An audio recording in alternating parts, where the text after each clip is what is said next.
What's up, y'all? It's your host of Connecting the Dots podcast, Kymmy Coco, and we are here today to talk about what's going on around, as we always do about this time. So hopefully everyone has had a good week. How was your week, Dom? My week has been busy, but busy is good. Busy is always good. Yeah, busy is good, so I don't complain, man. I just count it joy, and I'm glad to be here again for another week to talk to the people and have a good time with y'all. Yes, we do have a good time, don't we? Indeed. How about your week? How was your week, J Black? Good? It was pretty good. It was pretty busy. I'm trying to remember what I did this week. Yeah, it was a busy week. That's how you know you was busy, like when you don't even remember, like, you know what I'm saying? Man, I'm at the point now, like, I don't even remember the days. I just know what day it is by what I got to do. Yeah. Like, Well, it's, yeah. All the days kind of ran in together. I see a lot of stuff. I saw a lot of traffic out in Atlanta. Mm-hmm. The momentum is picking back up. The weather, man, is starting to feel good outside. So It's hot out. People got their stimmy. The malls are crowded. The stores are crowded. The shelves are empty. We're getting back to normal. Yeah. One of the things that we wanted to talk about straight off the bat is the passing of the law SB 202 here in Georgia. Mm-hmm. And I know we talked about this on a previous episode because they were proposing it. We went, the bill, and then it finally became a law. And we also want to bring attention to the fact that this is not only happening in Georgia, but there's 43 states that have ramped up their efforts to suppress votes.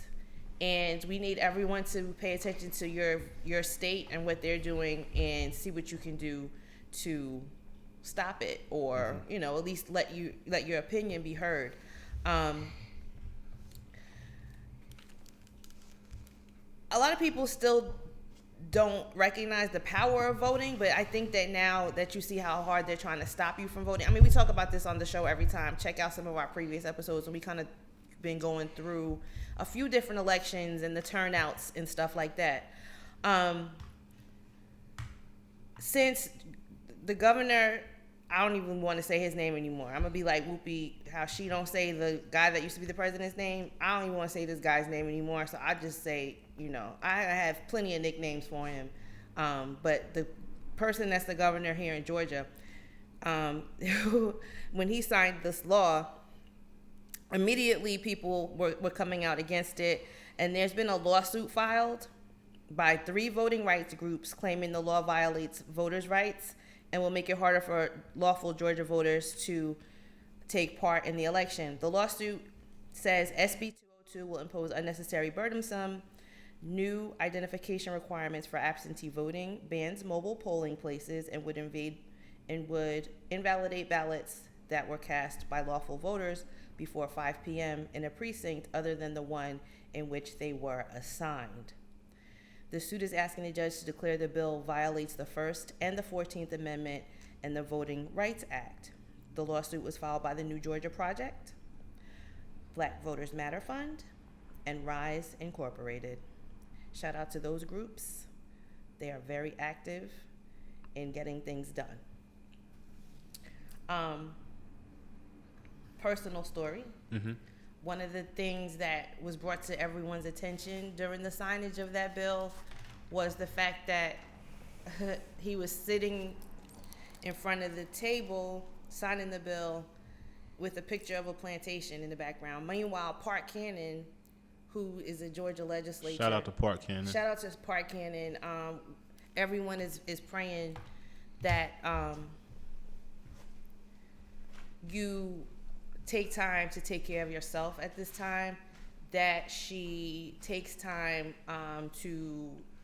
for her mental health. I'm sure that that's bothering her. That's an issue right now. In case you guys don't know what we're talking about, during the session, which is usually done openly. It's public. It's supposed to be public. It's a public thing. The governor of Georgia decided to go behind closed doors, and I don't know how he decided to pick the 6 people that he had with him. The 6 white men? Yeah, I don't. Let's look up and see who those names are. Yeah. So, but you go ahead and tell them what happened, and I'll look up the names. So once again, to piggyback off of what Kim was telling you guys, so Park Cannon, she is a state representative here in Georgia, and as Kim said, any movements within that building, basically are supposed to be public, and representatives have the right to be there. It's literally their job. And as Rep Cannon was there trying to see what was going on and doing her job, she was arrested. You guys can get on the internet and check out the footage. It's on YouTube or social media. It's on our Instagram page. Yeah, it's on our Instagram page. So check it out. And this, once again, shows, in my opinion, the way that black women are treated in this country. We had a black woman literally doing her job and was put in handcuffs and arrested and charged with 2 felonies for literally simply doing her job. She was charged with the same felonies that they charged the Capitol insurrectionists with. Yeah, and like she literally, they said she possibly like knocked on the door, or whatever, and they arrested her when she knocked on the door. So it just goes to show how willing the other side is to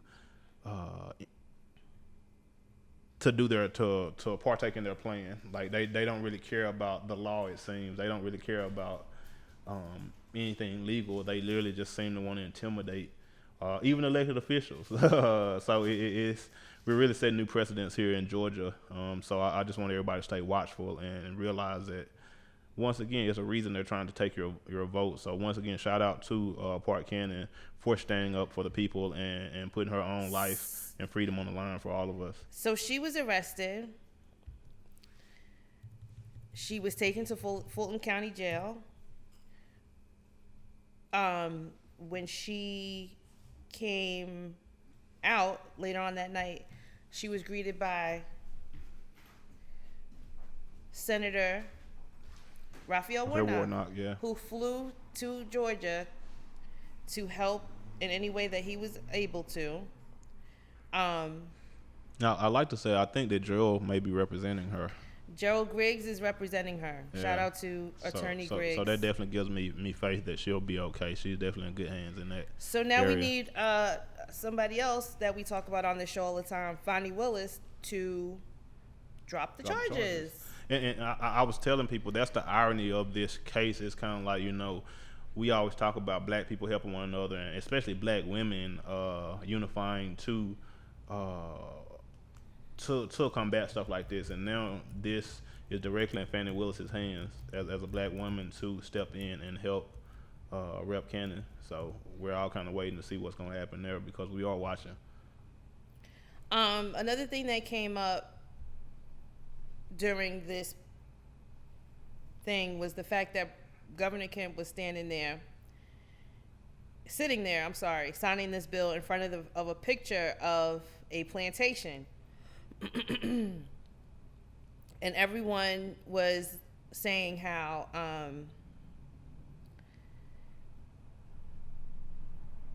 I guess the irony.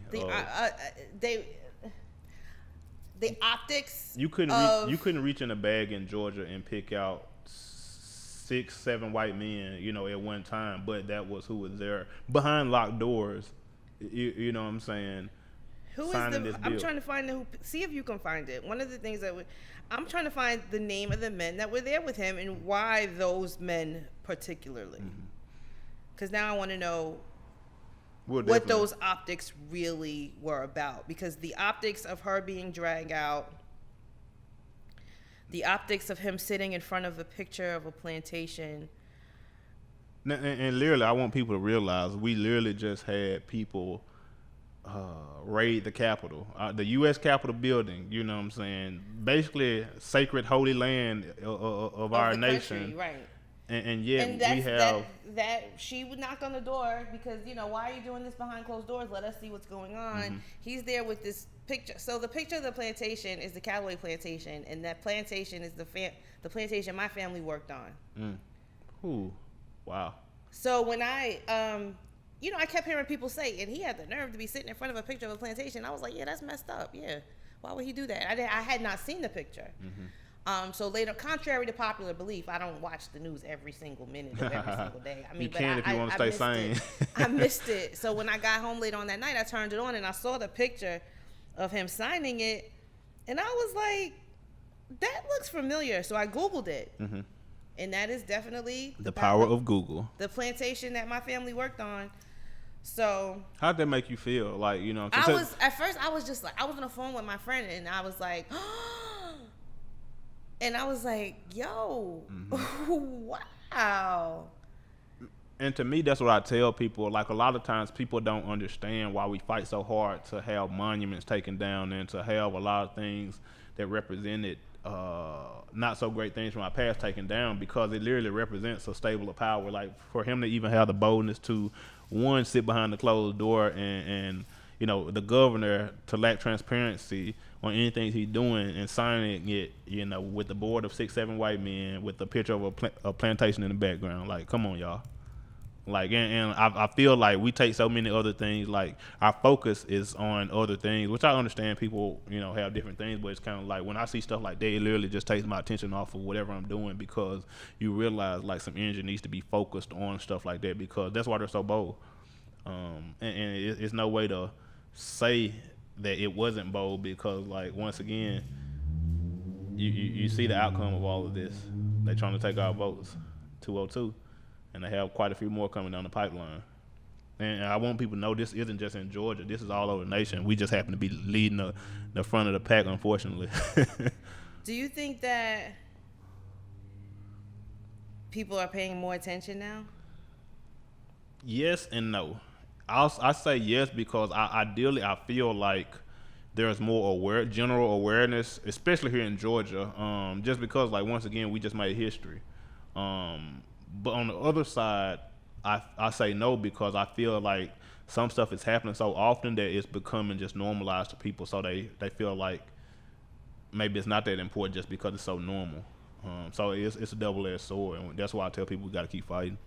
I immediately called my family and told them what was going on. Mm-hmm. And I don't think they really understood the magnitude of it until they started seeing it on TV. Mm-hmm. And I want black people to own that part of our history. Yeah. I want black people to find out where and what happened to their ancestors, to their family, where they're from. It gives you a sense of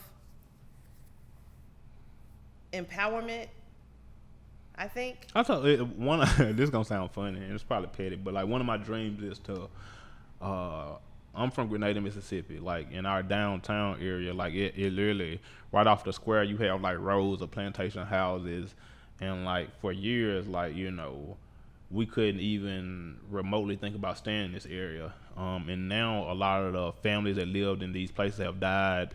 The families elsewhere, and like a lot of these houses are either up for sale or abandoned. Like, one of my dreams is to buy one of these plantation houses, redo it. I'm gonna have statues of Denmark Vesey out in the front just to make people mad. Like, wow. You know what I'm saying? Because it shows you. I love when people can go back and claim what was not supposed to be theirs, and you know, people can't do anything about it. So, you know, in a few years, I hope I'm blessed enough to be able to do that, because I'm gonna definitely put his footage back up when I'm putting that statue of Denmark Vesey, and we're gonna have us a good time. Yeah, I'm gonna see all what happens behind this. Mm-hmm. People are very interested in knowing the history of these plantations now, and it's gonna be interesting to see if they try to cover up even more than they've already covered up. I don't think people understand that it's not really as easy for African Americans to document our history as it may be for other people, because of the cover-ups that went on after Reconstruction. Mm-hmm. On purpose, like purposefully, like so we would know where we come from or our history. Yeah. So we'll see. I mean, that's only one. There's a couple of other bills coming down the pike. Stacey Abrams hasn't even said she was going to run yet, but they are definitely preparing for a huge turnout. Apparently, the way it looks, you know, they're trying to make it harder for people to vote before people even vote. Yeah, and that's what is the interesting thing. Like, To me, that's what makes this also interesting. They blatantly are trying to stop what they know is coming, and that's literally people coming out in record and voting, just like we did this past election. And so for their first action to be not to register more people on their side to vote should tell you something. Well, now they are. Remember we talked about that? But what I'm saying is that they did, They didn't but do it in the beginning. That's when their initial thought. Their initial thought is what they're doing now, implementing To suppress votes instead of getting their people to vote more. Yeah, and I always tell people, like Jay Black was saying on the past few episodes, that whether we like it or not, these rules are gonna be for everybody. Even though they're making it harder, like you're still gonna have to get up and go vote. You're still like they're gonna have to do that too. But at the same time, like they realize the wave that's coming of young people. Well, I wouldn't say it's coming, that's here. And the influence that young people are having on these elections. And for the first time in ages, we've had a generation that has just as many people as the baby boomers who control everything. And I feel like that's what we're seeing. We're seeing a great war between older people and young people, really, for politics, for equity, for, just a voice. We see that, and that brings up another story that I wanted to talk about. Evanston, Illinois, they want to make it right with their citizens, allegedly. They are saying they're going to be the first U.S. city to offer black people reparations for past discrimination. $25,000 per family available for home repairs or down payments funded by tax on recreational pot. What do you guys think about that? I'll let you go first, Jay Black. I see some thoughts going over there. I don't necessarily. I guess it's a start, but we always just getting starts, and I just don't necessarily agree with them telling people what to do with the money. I think that's my biggest gripe with it. But hey, if this is what's gonna make people happy, and at the end of the day, we accepting what we at the point where we gotta accept what they give us, because that's all we've been waiting for it. We're waiting for it. So if this is, I kind of feel the same as Jay Black. Like, one, not to sound ungrateful, but $25K per family isn't that much. And then not only are they giving you $25K, they're giving you $25K and telling you how you can and can't use it. So like, once again,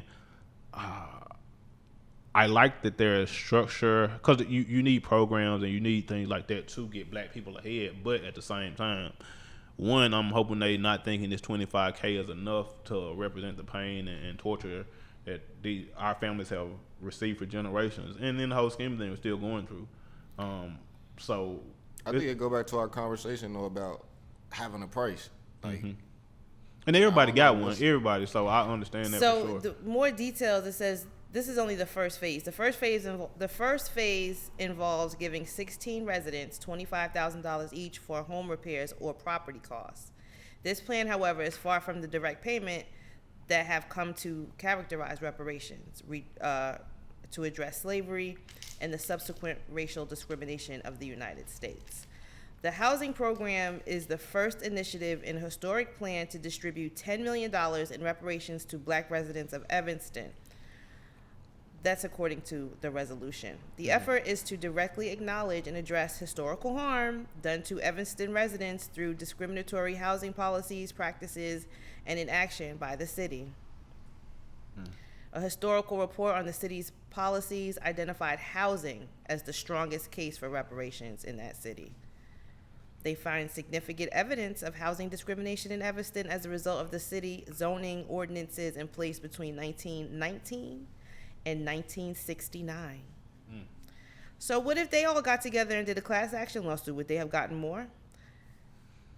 And that's the thing. I definitely, because just generally speaking, like, I don't know how big Evanston is. I want to know how big their black population is, and like, once again, the future plans of what they plan to do for black people there. So I'm gonna do a little bit more research, because this is kind of intriguing me now, because I definitely know we're doing a reparations thing, but now that we're talking about it, it does make me want to delve into, what's the plan there. So that bill HR 40, which would create a commission. See, like, they keep dancing around it. Like, how many commissions? How much research do you need to do? I think that's where it's important.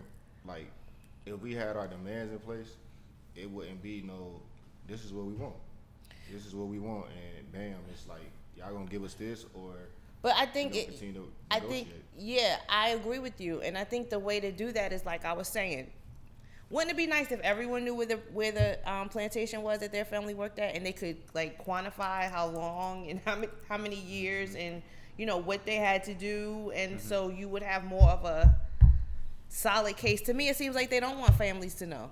It's kind of like in the military. Like if you go on a mission and you get caught, you destroy everything, because like that's how valuable the information is, and you don't want your either opponent or your enemy to figure out, you know what I'm saying, or be able to trace their way back. Like they did the same thing to us, to our history. Like they want to make sure that we have no way to know where we come from, and there's a reason for that, for stuff like that. Because think about if this country ever does decide to give us to give us reparations overall, how they gonna decide who gets it? You know what I'm saying? How we gonna choose? Are some people black enough while others aren't? Like it's gonna be, and this is stuff we got to talk about. You know what I'm saying? And being able to trace your history, being able to, because you see it even with Native Americans, how over time they say if you have this much blood, you can classify as a Native American and you can get all these benefits. But over the years, they keep making the rules and the amount of blood lesser and lesser, so you can't classify for it. And most of us like probably do have Native American in our families, especially if we're from the South, just because it's natural. Because we're on Indian territory. Yeah, and because I can tell you, like in Mississippi, most Mississippi counties are named after Indian Native American tribes. Chickasaw, Oktibbeha County, where I went to school, Here Starkville, too, Cherokee County. Yeah, it's very, it makes you realize, like, once again, how much of a entity. I found my great grandmother's in the census, and it says she was Choctaw. Mm-hmm. Yeah. But they make it so hard to prove that. I mean, I can't say that, because I think it's just really us that don't take, because growing up, we always have family reunions. And we will always have family reunions in cities where my family is from. And I'm sure, I know for a fact, they used to give us the history of the whole family, but I probably wasn't paying attention. Yeah. So I think it comes down to accountability. Like, I think they do make it hard, but at the same time, like, I feel like we know what we up against. Even with the voting thing, like, you know what you up against. Like, just prepare for it. Yeah. Can I ask you a question? Mm-hmm. Do you think that African Americans specifically deliberately ignore their history because it's painful? It's trauma. No, yeah. I don't. I do. I think it's more so we don't understand the importance of it. We don't understand, like, even with anything, like, you have to know the history to go forward. Mm-hmm. And I think people don't understand. They do, but they don't. Yeah. And I feel like us as black people, us as people in general, not just black people, we like to be spoon-fed. And if it's not spoon-fed to you, it's like, it's just like how you say, with men in sports. Like, we know all about sports, but we might not know as much about politics. Mm-hmm. And that's because it's not spoon-fed, it's not something that we're already interested in. I mean, I won't say not interested in, but we know it affects our lives, but again, we're not taking that extra step unless it's spoon-fed, or unless it's something that we feel like, I guess, directly affecting us. And even though the history directly affects us, but, on a day-to-day basis, niggas done lived 30 and 40 years without knowing their history, and they been cool, like they didn't got back. So I think I don't know. I think it's just more accountability. But you think they are, Dom? You think they are ashamed? Yeah. I think just in general, I think we're afraid of, just think about in general, it's certain stuff you probably can talk to your parents about.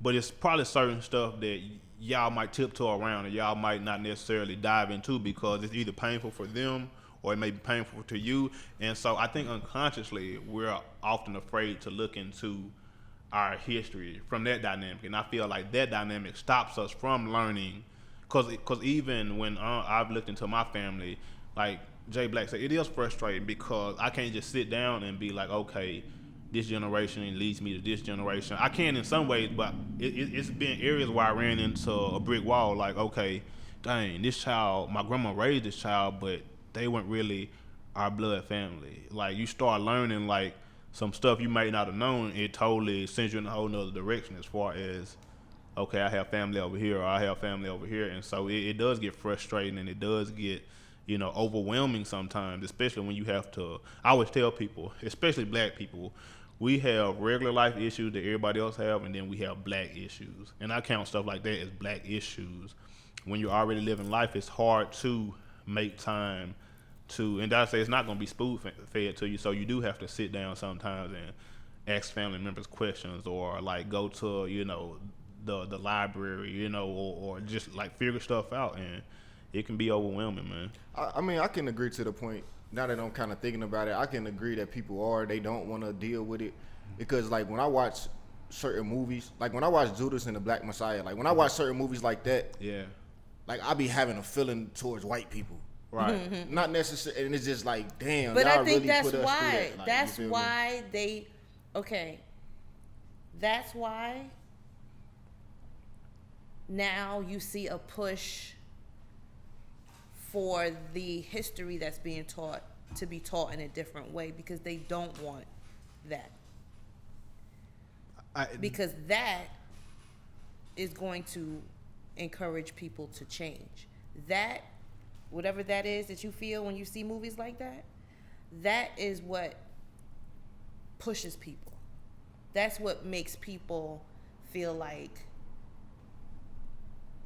I need to do something about it. I need to do something about it. But that's what, like, it makes me so proud. Yeah. Like, you know what I'm saying? And this may sound like, I'm not trying to gas y'all up, but like, even what y'all doing, like, that's why I tell you all the time, Jay Black, that's the power that you hold being a creator. Like, these stories that ain't nobody else told, you have the power to tell them. Like, you know what I'm saying? Like, you can, I ain't saying you gotta be, you know what I'm saying, Tyler Perry or Spike Lee, but like, you literally have the ability, and you help us week to week bring news, you help us bring stories, you help us bring the stuff that people do need to hear. So like, I always tell people, like, don't take that lightly, because like, I always tell people, when you in moments and you doing stuff, it always seems smaller, but like, you helping on a whole nother scale that like people don't necessarily even understand. And you know what's crazy about all this? When we first started doing this show, I was telling him, like, the city where my family is from, like, we got to go out there one of these days and really do a story and, like, show people what's going on. That was it. That was, like, the basis of what this is. And from that, we were like, we need to just educate people, or not even really educate them, because who am I? But just have those conversations about the things that go on and try to, talk them out and make people understand.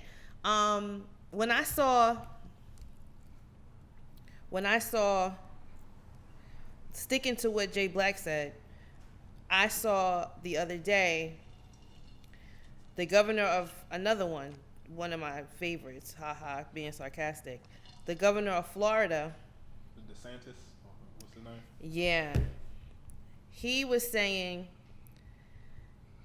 the critical race theory will never be studied in the state of Florida. We're against it. They want to make that a part of the curriculum, and they don't want it.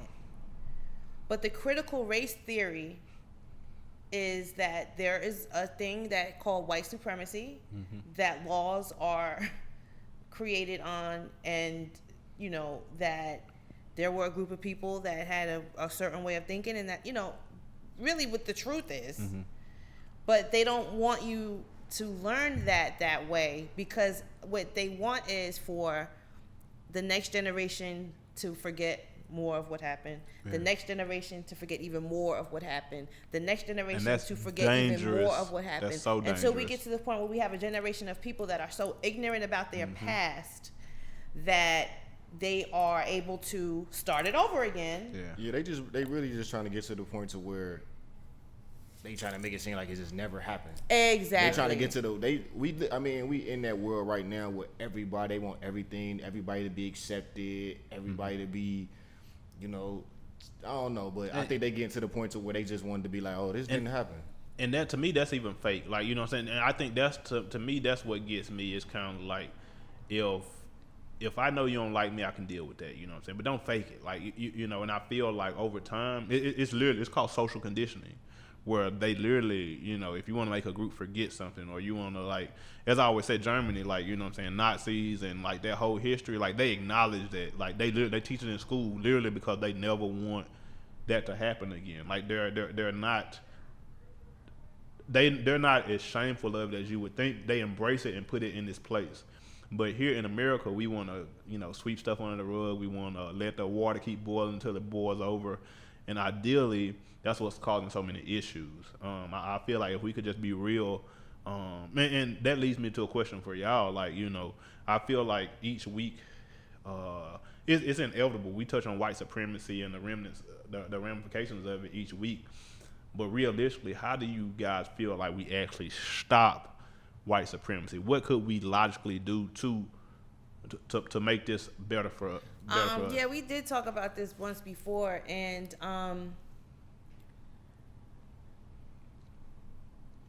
remember, I forgot who was. We had a guest on the show that day, but it was a guest that we know. It was like one of our friends, and we literally sat here and were like, "There is really no such thing as white supremacy if you think about it." Yeah. I mean, that's another theory, right? I mean, it's a theory though that so many people have gone to agree with and to, you know, indoctrinate themselves with that it became a thing. But to combat that, and that's why I was you have to believe in yourself. You stop white supremacy. And that's why I tell people, like, Yeah, I don't necessarily period. even call it Period. white supremacy. I call it white fragility, because that's what I it mean, is. because it's not real, so it comes across as there being a fragility, and there really isn't a fragility. There's just no real supremacy. I feel like, to me, that's a misnomer, because systems are real. Like, black people here in the United States, we're trapped in a system, a vicious one. And so I feel like we have to acknowledge what's going on. But that is something else. Like, they did that because they thought, because they were able to push white supremacy for so long, it became a mind frame where they were able to go in and do this stuff. But that wasn't only for them, that was for us too. So you see the intimidation tactics, the statues, the you know, just anything that's visual that's gonna make you buy into that. That's when it became a thing. I mean, but that's what I'm saying.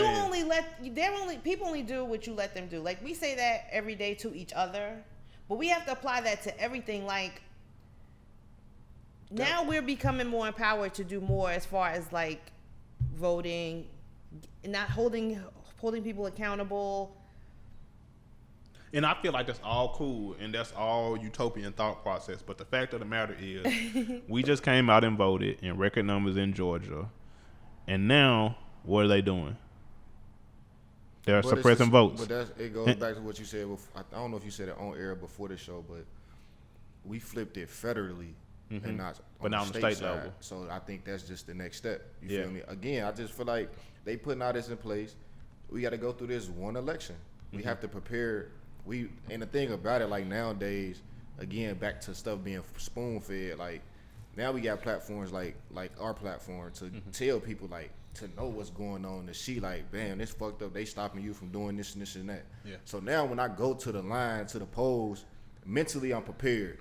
Maybe I do need to pack a lunch.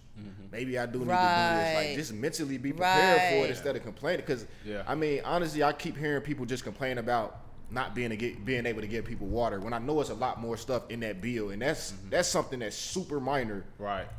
If that's gonna stop you from voting because somebody can't give you no water, you weren't trying to vote anyway. Right? But I think the reason why that stands out, because it's petty. Right. It's petty. It is. Right. Okay, but because that's very telling of the rest of it. It's super petty, but it's just like, okay, bam, you know that they're being petty. You know that the people that you want in office or that support your policies is not trying to play that game. So let's do what you need to do to get them in office. Yeah, that one particularly stuck out because it's very telling of the rest of them. Let's go over it since you brought that up. What else is in there? You want to talk about that? Let me pull it up. Because I did read through it, but let me pull it up. For primaries and general elections, county will be required to have advance voting on both Saturdays and have the option to do it onto Sundays that fall in the 3-week period of the primary elections. Okay. Current law only mandates one Saturday. So that's the part that the Republicans are saying, hey, no, we expanded it. It's not, we are not suppressing your votes at all. We've expanded this particular thing. So if you're not one to read or pay attention, you're going to buy into that and think, oh, yeah, no, they're overreacting. But listen to the rest of it. There's another bill, HB 531, that originally banned early voting on Sundays, but it was changed because of the pushback. Shout out to the pushback. Yeah. Shout out to the resistance. It's important. This bill will shorten the period between elections and runoff from 9 weeks to 4 weeks. Counties would be able to start early voting as soon as possible. The bill only requires it to be offered Monday through Friday, the week before the election. So I mean, I guess some of the things it said with the absentee ID requirements, that's one of the things, right? yeah, that's a problem that people have. Yeah. And I think just that's a help much me bigger one understand, than like, people. why is that a big problem for Because I personally don't want to put a copy of my driver's license in the mail. I just think that leads to not, more of a problem besides voter fraud, but like fraud period, like security fraud, personal identity theft fraud type shit. Like, I don't like mailing stuff like a picture of my license. You got your passport? I do. But you seen what you got to do for your passport, like, because I had a And problem I was with that. shook. I had a problem because they take your social security, like, and Yeah. I think your birth certificate, like your original. You gotta mail it. But I was, And I the was whole having a thing, problem and with they it. gotta mail it back to you. Yeah, but I was talking to the dude about it, and he was like, man, I get what you're saying, but he was like, how often do you really use that information, like your birth certificate and all that? I'm like, man, I need my, and he was like, how often do you You really don't, use it? right. You might not need it, but Mr. Scammer might need it.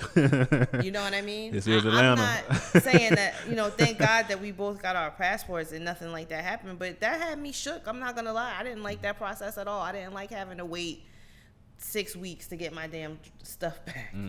It's just floating around at the USPS. Okay, so another one was Dropbox limits. Oh yeah. I liked my Dropbox. My Dropbox is right in front of my damn house. So what they saying limited is, it's just not gonna be as many. You just have to go further. You have to go find it. That's it. Like, that's And what I'm saying. Like, you just have to it's do something what you that have we to do. can do. That's true. It's not something that we can't do. This isn't gonna work. Let's just be real. Whatever they're trying to do, it's not gonna work. Because if you really after your cause, if this is really what you want, like, you're gonna find a way. Like, even with You're people gonna that's- find a way. Even with people that's trying to reach their dreams, you get hit with a bunch You're of gonna find a obstacles. way. You're going to find That's a what way I if need this is people to important understand. you. Like, okay, yeah, don't get us fighting and pushing back against this, taking it to us like, oh my gosh, like that's the hill we want to die on, because that's not the hill we want to die on. Yeah. We're gonna keep going, right? But my thing with this whole thing is the fact that you want to make it less convenient to vote. Like, if I was a politician, no matter what my platform was or what my agenda was or what I was going to put out for the people, I would want to make it easier for y'all to vote for me, because I know that I need your vote. Well, but you got to think. The The other side, they already follow these rules. Like, they don't need all the extra stuff. And the people that put this into place is the people that So that has the I rules that have don't to, need all the and extra shit. there's a group of people that think like Jay Black. One of my friends, she talks about that all the time, and she says, "Listen, I don't care. They can do what they want to do. When my great grandmother, when my grandmother, when my aunts and uncles back in the day had to go vote, they made a thing of it. They had to stand out there all day. They had to take a test. They had to walk. They had to run. They had to." Whatever they had to do, they did it because they understood. And that's the thing that I just want people to understand. I just need y'all to get it in your spirit, how important it is, because at that point, you'll be willing to do all that stuff that they're going to make you do, because they're going to make you jump through some hoops now. I mean, I feel like the way that as emotional people are, I mean, as emotionally You would think that it was outraged- worse than what it is? Is that what you're saying? No. Oh, As shit. emotionally outraged as people has been about this, you would think that it shouldn't be no question that they gon' we gonna do what we need to do then. We gonna do what we need to do to make sure, because this is a problem to me. There was a viral video that went around the election time, and there was an older woman, and she whipped out her fan, And she said, listen, I got my chair, I got my snacks, I got my water, and I'm ready for whatever they got for me when I get to that poll. She was ready. And I feel like the bigger problem would have been if, again, you get to the line and you find out you can't do this. You get to the line and they start arresting people. They giving you a heads up. The next presidential election is 3 years away. The next local election is next year, 2022. So you got a year and a half. Like, it's really even what we say with politicians, like, we wait till the last minute to see who all the Democrats and whoever's on the ballot. Like, we have to take that initiative. And I think now that we got the information, like, we really don't have an excuse. Mm-hmm. We don't really have a reason to keep complaining about it. It's like, okay, bam. I mean, we can stop it now because I think they still got some. They're suing them. Yeah, I'm not against fighting it now so that we don't have to go through this. But it's like, all right, bam, if they do, bam, we figured out a way in the first place. Like, okay, bam, we know our people need water. Bam, let's make sure we put this in place. Now let's figure out it's loopholes. Let's figure out another way that we can help our people. Mm-hmm. I seen people saying stuff like, they say you can't pass the water out, but bam, I'm gonna just drop a bucket. Right. You feel it's loophole. Let's just figure it out instead of figuring out how is this hurting us? Like, let's figure out how this can help us or how we can overcome this. Right. So let's not forget there's an HR 1 that's going on federally that would make there are federal rules about voting. Mm-hmm. As it stands right now, the Constitution lets states be in charge of voting, so that would cause a backlash too. But HR 1 would establish a system federally that the states would have to go by, and they wouldn't be like, you couldn't just do what you're doing right now. And I think that's what a lot of people are banking on, that, federally. HR 1 passes. Yeah, so like I said, once again, we'll see. It's going to be a lot of things in play over this next probably about 2 months that set the tone for, what's going on in the long run. So that's it. Once again, as I always say, we'll just keep paying attention and bringing the news to the people and let them know what's going on, because we definitely want everybody to be informed. And like Jay Black said, like, we got time. We not going to have no excuses not to be ready for whatever they throw at us, and hopefully we can get some rocks of our own to throw back. So I think that the belief by the other people is that only reason why we voted before because it was so easy. Only reason why we voted they before. do, and that's why I feel like it's really our time to show that we didn't just do this because it was easy. We did this, or we voted. We came out and voted certain people in because we really wanted change, and it wasn't just the cool thing to do. And I think they are challenging us, and I think it's good that they're challenging us just to see how many people are really on board, and was you just doing it just because everybody else was doing it, like, or do you really want change? So it's up to us really to stand up. This really just to show them, like, no, we're serious. This is what we want. And I think this is really the time to show. This is our chance to show. Yeah, I agree. Yeah. I don't think that is going to pass. I think, too, though, I read something, too, that even with the passing out of waters and all that, as long as you're 100 feet from the outside of the building or something like that. It says you can't give it away while they're online, right? While they're in line. I was about to say, it's definitely. But that doesn't mean you can't sell it to them while they're online. Yeah. I think it was real strict, but I know for sure, like, if you 100 feet outside or away from the building, so it's just like, bam, let's set up 100 feet away. Right. And bam, as people going to the line here, the people that's not, we just got to figure it out. We always figure it out. Yeah. And this is an important issue to us, so we gonna figure it out. Yeah, I agree. Arizona is also seeing a bunch of election-related battles. We already know Arizona is a very polarizing place anyway. They've been scaling back voting rights for 10 years. Yeah, if I say Arizona, if you look at the history of Arizona, it's a pretty interesting place when it comes to politics and laws, and even the way they're trying to make sure the status quo stays in place for that state.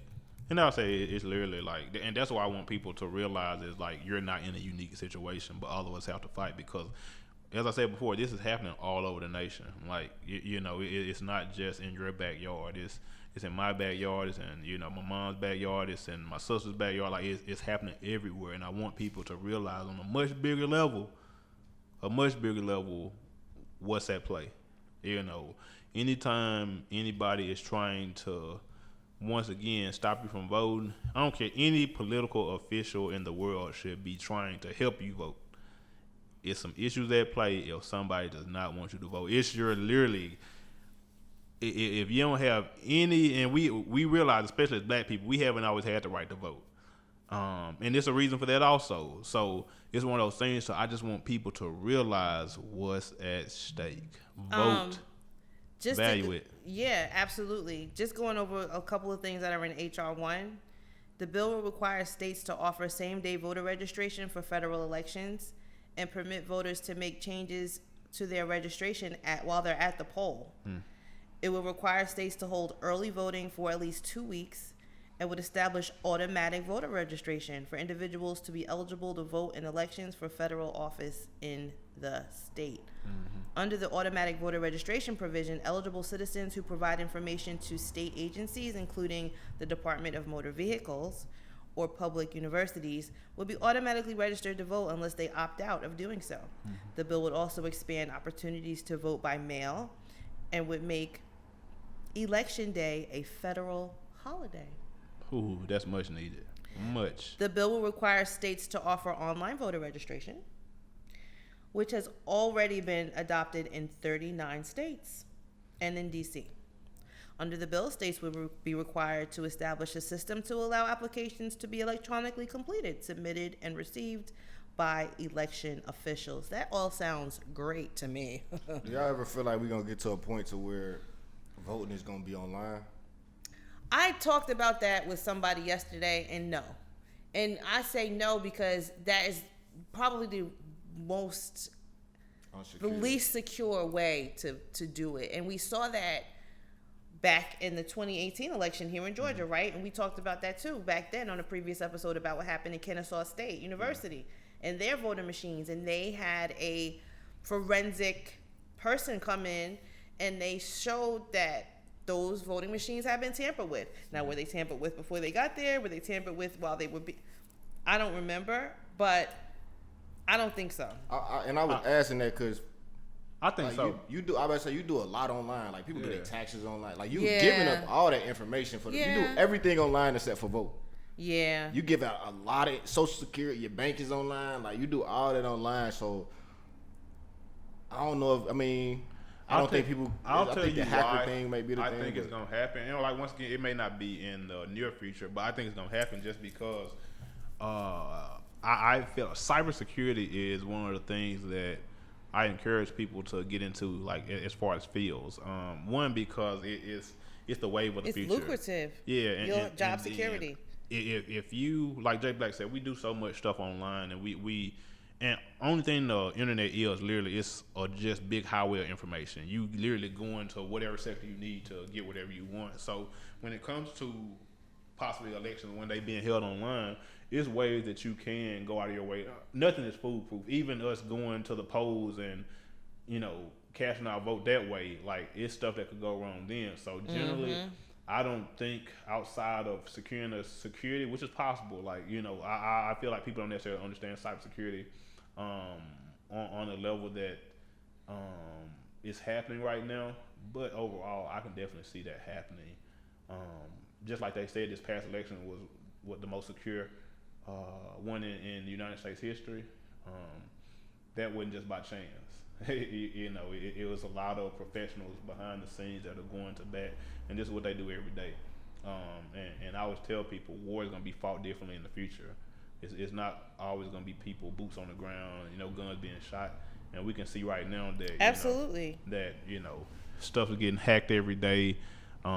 It's really just a completely different level of warfare, and I think when it comes to the election and things like that, that'll definitely be taken into account. Absolutely. I don't know if we talked about Dominion filing a $1.6 billion defamation suit against Fox News. Mm-hmm. Dominion is the ones that made the voting machines that people. I don't know. We did talk about that. Yeah. We touched on this. So that goes back to what you were saying. They're lying and they're telling everybody that the election wasn't secure, and it absolutely was. So that speaks to their product. Mm-hmm. So they're I think a lot of people are learning like some tough lessons because I think we've seen quite a few politicians backtrack their wording on the election being fake. Trump's the backlash behind that. Yeah, Trump's attorney Sidney Powell. Yeah, she's getting sued too. She just did a total about face saying that, you know, the election was definitely secure and, you know, and that's definitely a ripple effect of these lawsuits. Where's Rudy Giuliani? I'm not gonna say the first thing that came to my mind, but I'm glad Rudy's being quiet. Rudy is, you know, if I had to have Rudy Giuliani as my last shot at freedom, I don't think Trump should be feeling too good right now. One of the things that HR 1.2 it has a campaign finance reform. The bill introduces voluntary public financing for campaigns matching small donations at a 6-to-1 ratio.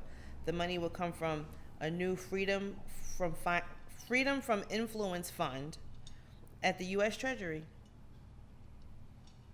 It will collect funds by charging a small fee assessed to criminal and civil fines and penalties or settlements with banks and corporations that commit corporate malfeasance. It also incorporates campaign finance reform provisions from the Disclose Act, which would impose stricter limitations for foreign lobbying, require super PACs and other dark money organizations to disclose their donors. Wouldn't that be something? I like this. I like this HR.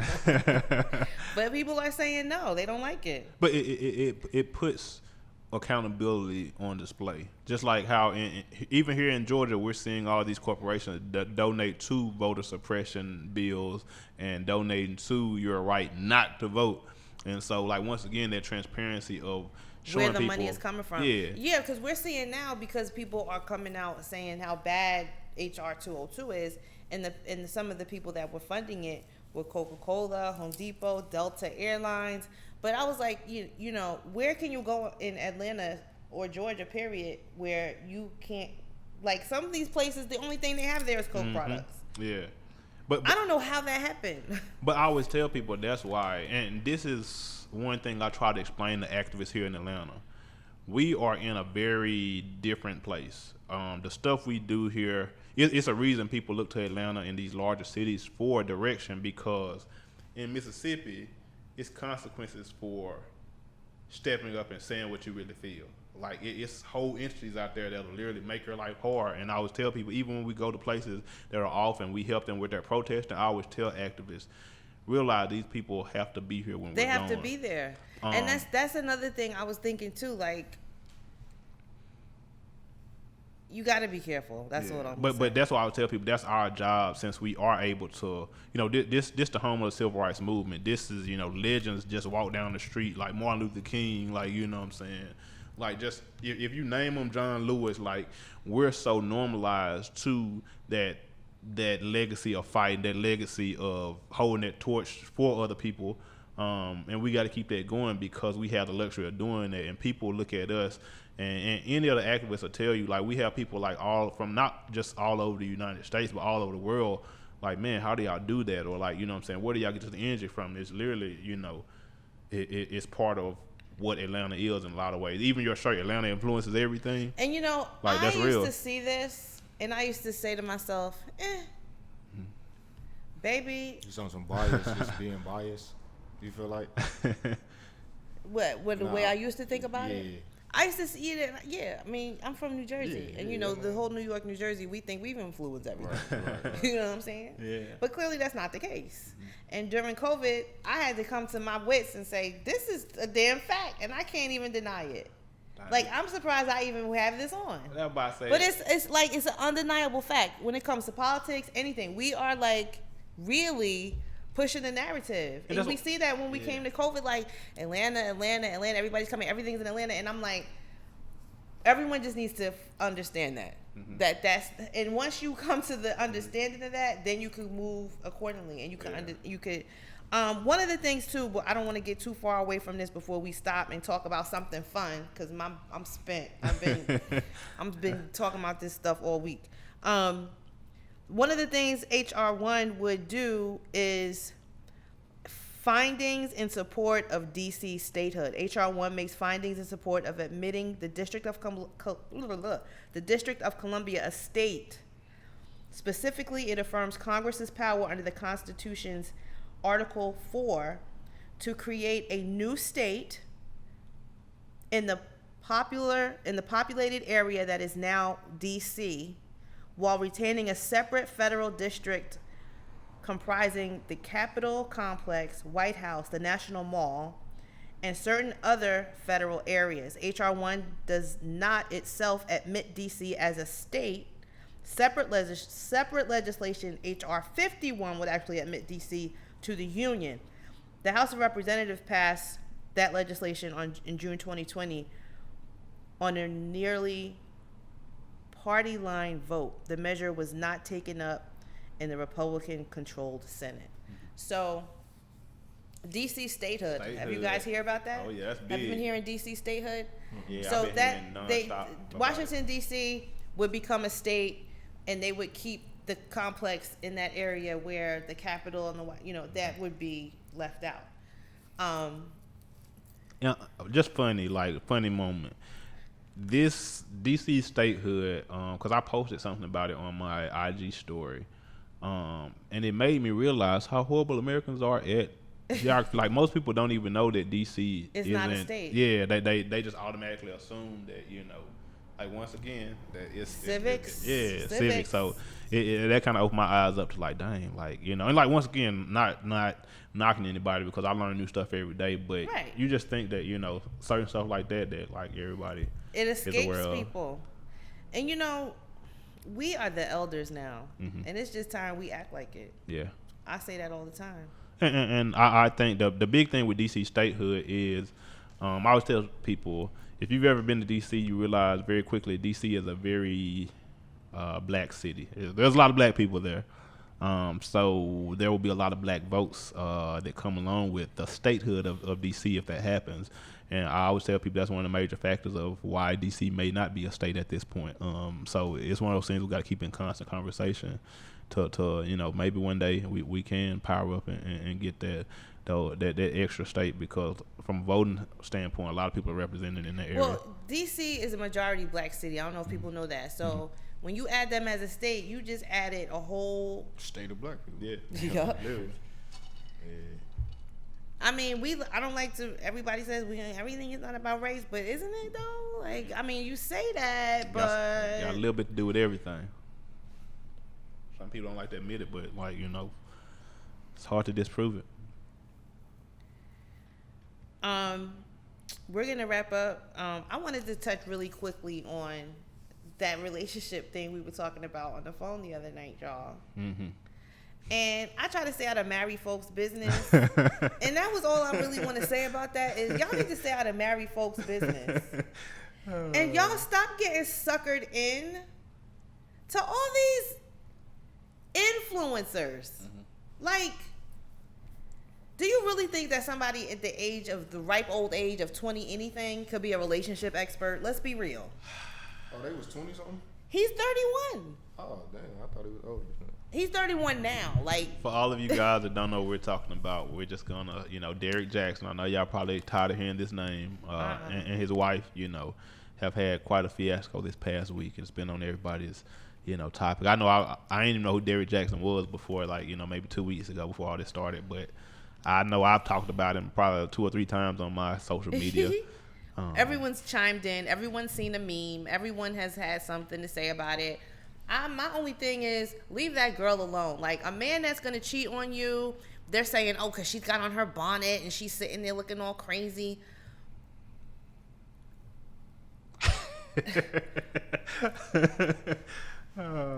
That doesn't have anything to do with him cheating on her. That's a whole nother issue. But some men and women are not satisfied with one person. Let's just put it out there. Be real. Or let's just stop projecting how we think shit's supposed to be on other people. Relationships. Right. Like, they might be cool with that. Shit, people got different things they cool with. Like, just like some women in relationships are cool with threesomes. You may not be. Absolutely, so it's just fucking like, not. That's what I'm saying. Yeah. Like, so I mean, I think that the consensus that I've seen where people agree the most is that, you know, she's not keeping up with herself. She looks like that. He looks like this. And that's why. That doesn't have anything to do with it because now, not to cover another man's wife, but I actually seen her dressed up, and she's a very pretty lady. Like, but you know, with all this jokes aside. Pretty, okay, I need y'all to understand this. Pretty ain't going to save you from everything. Let's just put that out. Pretty not going to save you from most stuff. Pretty's not going to save you from a lot of stuff. Pretty didn't save Beyonce from getting cheated on or Lala. So you can't really lean on Pretty for too many things. I mean, yeah, you want a couple of drinks. You want to, you know, Pretty might get you a couple places. I'm not going to lie. But Pretty is not going to save your life. I think women have been putting so much on their physical appearance and not really concentrating on the things that make you a good wife or that would, if that's what you want to be. You know, if you want to be married, concentrate on the things that would make you a good wife. Confidence. That's all it is with women. Like, just be confident. Because, again, if you do, like you say, Pretty ain't going to save you from getting cheated on, none of that. But if you're confident, when you do get cheated on, I'm out this motherfucker. Yeah. But see, when you, right. So, but what like that makes self-confidence is self-worth, self-esteem, self-confidence. It all comes from you. Work on you. When you work on you, you have that confidence. It's going to show. And that is what men are attracted to, according to the men in this room anyway. I think all men are attracted to confidence. Like, I don't think so. They might not necessarily be able to pinpoint it, but I'm going to say this because think about the OnlyFans girls, the girls that showing their ass. They're confident enough to be naked online, like, and that's what men are attracted to. But they don't keep them women because now I get to the they kind of like off a little bit. So maybe I don't want to. And that's what I was about to say. I was about to get into the dynamic of. I always tell people confidence is definitely key, but I always tell people it's certain stuff gonna happen to you in life, and then you can do to stop. But at the same time, if you're a woman out here, one thing as a guy I realized.